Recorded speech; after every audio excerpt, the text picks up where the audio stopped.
Yay. Thank you so much for that introduction. I am glad to have 1, 2, 3, 4, 5, 6, 7, 8, 9, 10, 11 people in this session this morning.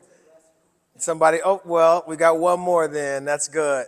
I do really two things professionally. First of all, I started off as I taught fourth grade, I taught fifth grade, taught seventh grade, taught eighth grade.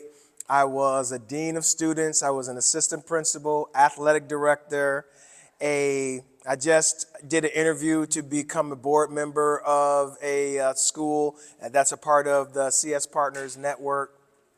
And what is so important to me are the benefits of social and emotional learning, also known as emotional intelligence. Raise your hand if you're familiar with emotional intelligence, right? Social and emotional learning is just emotional intelligence for kids. And they conceptualize it two different ways. Emotional intelligence, they'll have 4 core competencies that they talk about. And in social and emotional learning, they'll talk about 5 core competencies. So what we're going to do today is talk about how we use social emotional learning and emotional intelligence to get more parent engagement. Now, why is it that we want to get more parent engagement? Who could tell me? Somebody raise their hand and tell me, why do we want to get more parent engagement? Why do we want more parent engagement? It takes a village to raise a child, so the parents are a core part of that village or the foundation, and we are supposed to get support. In order for us to collaborate together, they have to be engaged. Absolutely. Couldn't say it better than that. That was pretty. Did you look at my notes or something? You had that question already ready to go. Anybody want to add anything? Put some gravy on that? I think that was pretty good. They're partners, right? They help in the educational process. Now, here's the problem.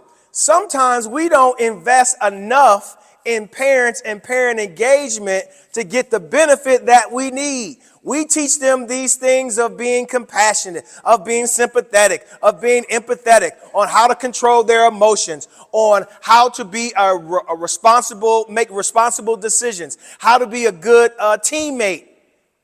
But we don't teach parents. So the lessons that we teach, they're with us for 8 hours, then they go home for 16 hours where they unlearn everything that we've taught them, right? And so what we got to do now is, since we know that those are our partners that have them 66% of the day, we got to teach them what social and emotional learning is. But guess what? Before we can teach it, we have to learn it, right? What was that somebody said? True. Absolutely, positively. So the reason why I wrote this book is because I was doing SEL work, emotional intelligence, trauma-informed care, cultural responsive stuff before the pandemic.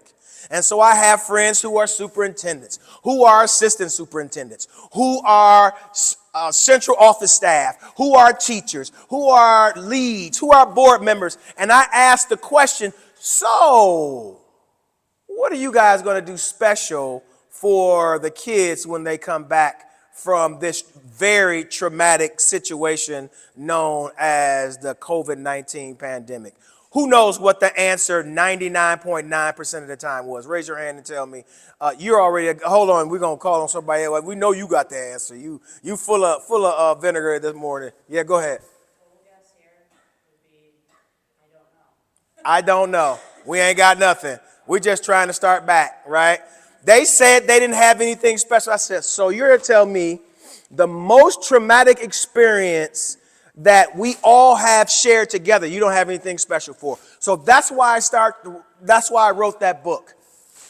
It is to date, the last time I checked, the only autobiography written about using social and emotional learning. I don't think that nobody else has done it. They do it in other different ways,